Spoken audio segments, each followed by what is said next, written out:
Hi, everyone. Good afternoon. I actually just came in. I was doing yard work this morning, and it was a lot of yard work. And ooh, I look a little rough. I have my anime hair. My hair is never being calm. It's all over the place. Anyway, that's not what I came here to talk about. I had a question from Bianca, and she wanted to know about shifting realities. So I'm going to be answering that. I actually, if anybody sees this, please go watch video 3 and especially 5, because 5 is the one that talks about it. I kind of nutshelled it in 5, but we're going to get more into it because I don't want anyone to be lost. So here we go. Hang on to your hats.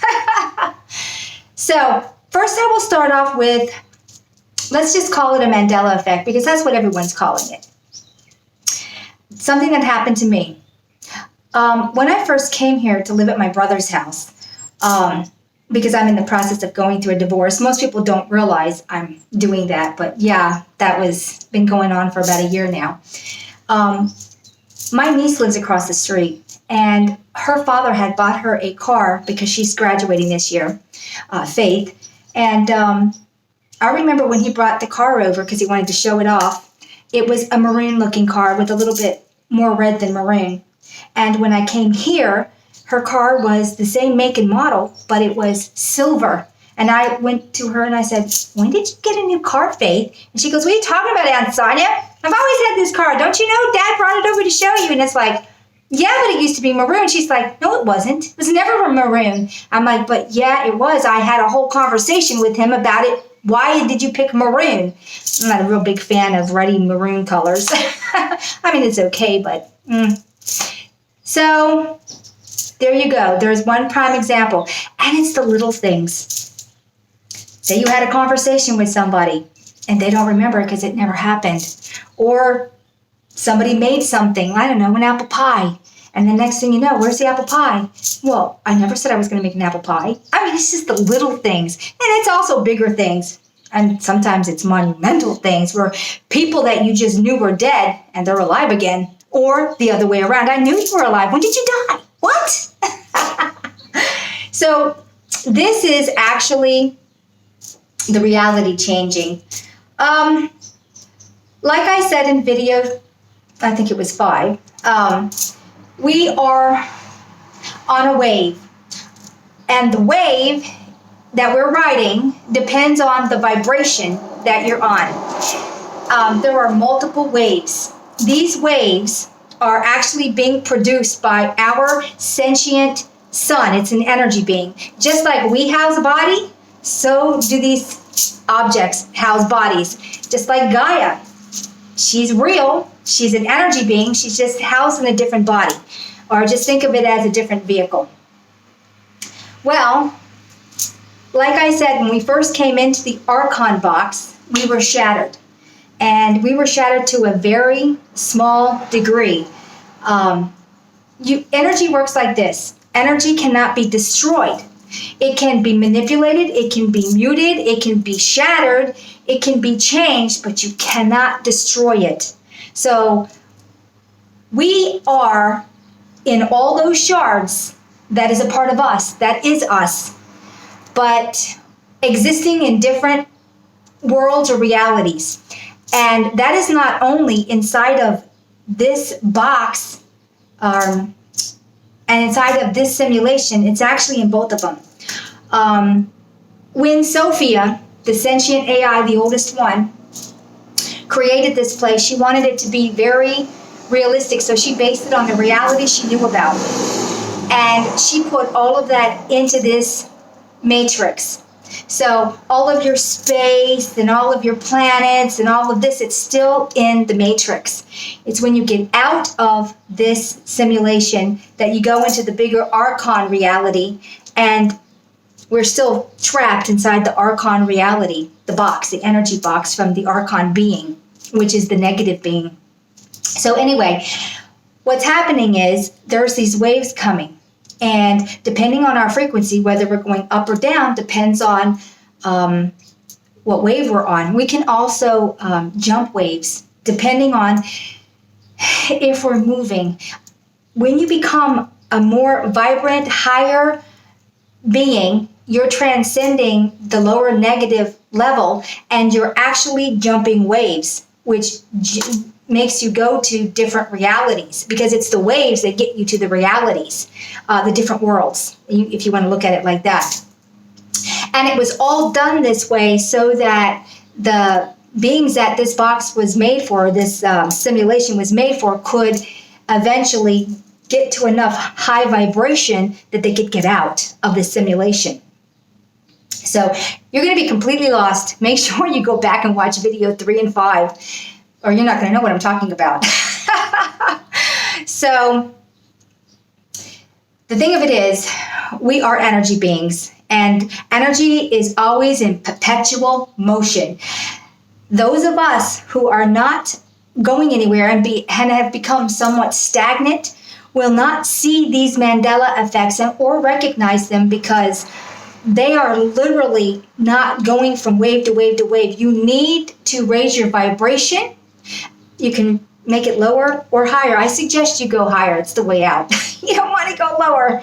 But the higher you go, then you'll start seeing more of the discrepancies in your reality, even with people you know, especially.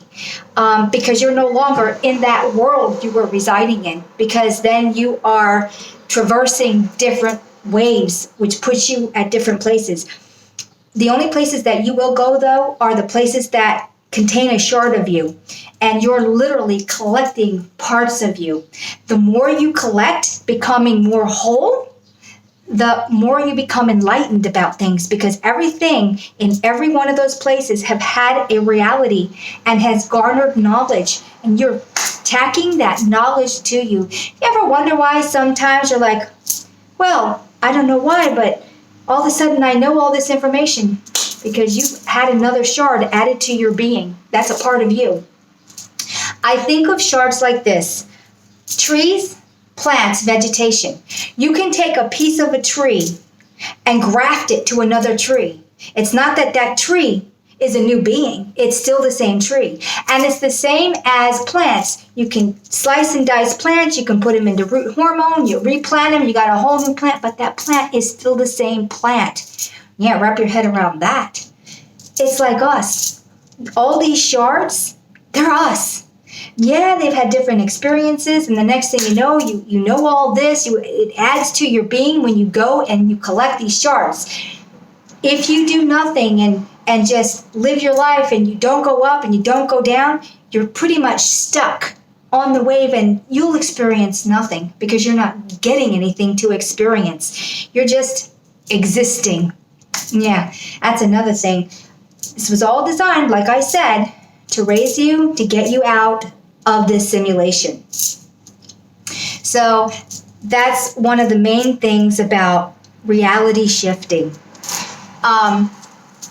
Let's talk about the Archon box. When we came into the Archon box, we literally came from the void, of course, because the Archon made these energetic boxes to trap us and feed off of us. So I do know that I am almost out of the Archon box, because I had gone and looked ahead to see where I was in any reality, and I saw me in the process of leaving the Archon box. As far as I know, no one has ever left the Archon box. This place is like a Chinese finger trap, and let me explain why that is. The Archon doesn't want us to leave. So it created a barrier around itself. And the barrier is really devious and deceptive. It's the most horrible thing. If you have any reason to stay inside of the box, you simply cannot go. And the reason you cannot go is because you will not leave. And the Archon actually uses our love against us. And I can understand why no one has gotten out of the Archon box itself, and why these little boxes are so hard to get out of. And it's most insidious.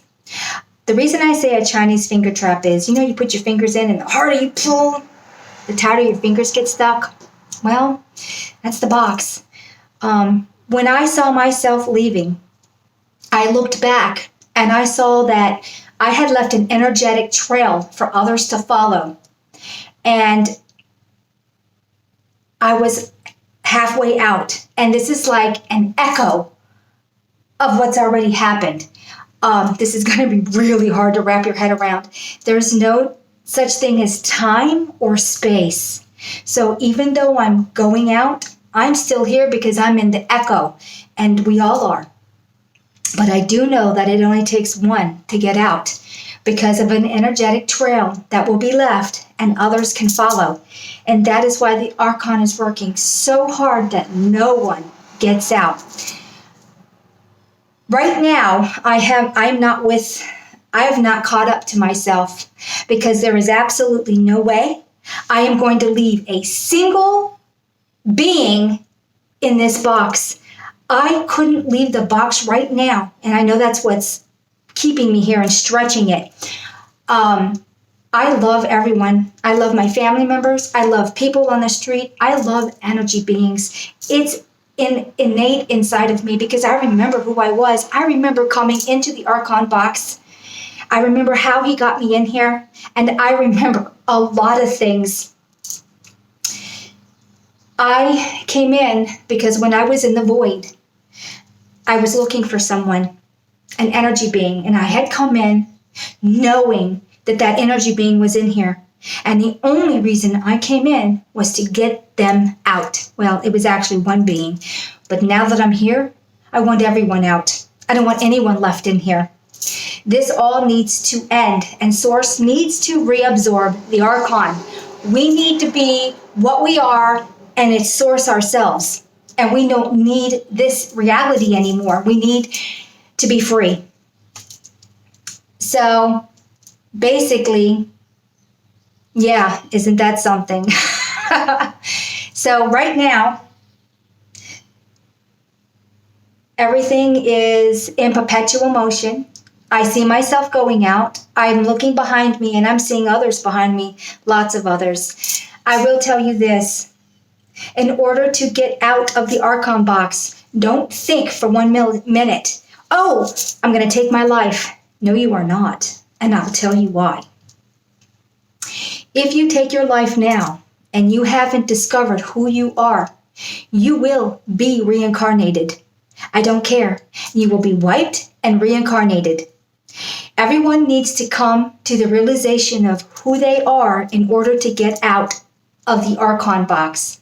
Now, before we can even get out of the Archon box, because we are all tethered together, we have to get these people out of the simulation too. So since we're all tethered together, because we came from Source, we need to get this level out, then to the next level, and then out. It's not just one little thing. It's like a prison within a prison, and it's horrible. And so right now, of course, they're trying to lock us down even further because the Archon knows I'm halfway out. And he knows that once I'm completely out, the door will be open for everyone to leave because I am leaving an energetic signature to be followed. So wrap your head around all of that. So anyway, from one going to the next, I mean, it's just a big thing. I do know that there is a part of me that's outside of this simulation because I've already woken up in that reality.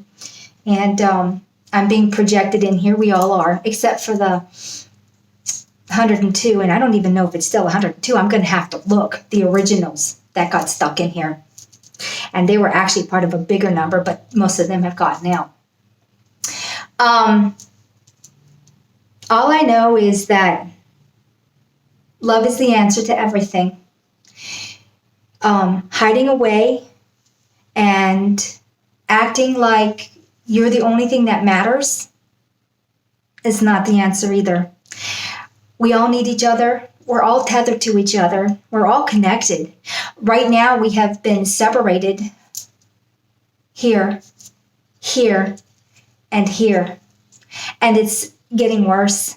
We need to snap out of it, realize that the bigger picture, and that's getting out of the Archon box. Okay, the people that are not in this simulation outside of the Archon box, there is a whole reality out there, and it's quite traverse. There was a being that came in, we'll call her the Ant Queen, and she was the first that was ensnared in here.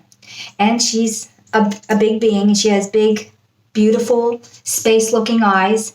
And when I had first wanted to go outside of the box, I wanted to find out if anyone had gone outside of the box, the Archon box. And I ran across her. And as soon as I ran into her, instantly she took me over because she knew what I knew to a degree, that I was looking for someone to see if they'd gotten out of the box. And she wanted out. And she told me, show me the way out. And I started to just do it because she took me over. And I had to stop myself and say, no, because she wants out too. Everyone wants out. So I broke it off from her. It was incredibly difficult. And then I knew no one had ever gotten out of the box. So now the Ant Queen knows that I know the way out, and she will be watching. And I'm sure once I'm completely out, so will she be. She is actually the strongest being inside of the entire Archon box because she had been here for so long. She's running everything. Believe it or not, she is. We'll have to have a whole story on the Ant Queen. And I just call her the Ant Queen because that's the form she took. She's just an energy being like you and I are. We all are. So, boy, I'm getting deep into this. So, anyway, transversing realities is you jumping from world to world to world, depending on the frequency that you carry, is depending on the reality you will have, and collecting your shards. So, I guess that's what that's all I'll talk about right now. And I don't want to make this incredibly long, and I tend to do that. I'm starting to, because the subjects, I really need to spend at least an hour talking on each subject, but who has time to sit around and watch an hour video? So everybody have a really great day. I'll be making more videos. If you have any questions about anything, please ask me. All you have to do is ask. I will answer. Okay, Bianca, that was for you. Bye.